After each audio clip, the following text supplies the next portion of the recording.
વિધાનસભાની પેટા ચૂંટણીનું આજે મતદાન ચાલી રહ્યું છે।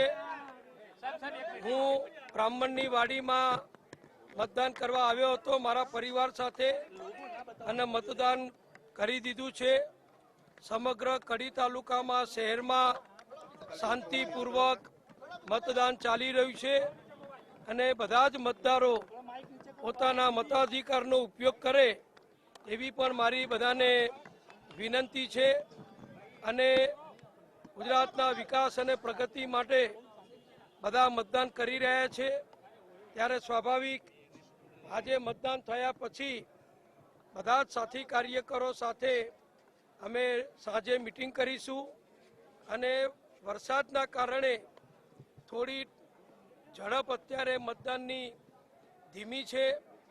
બહેનો ઘરકામ પતાવીને પછી પરંપરા પ્રમાણે બપોરે મતદાન કરે છે એ પ્રમાણે મતદાન થશે અને લગભગ 60% વધુ મતદાન નોંધાય એવો મને વિશ્વાસ છે।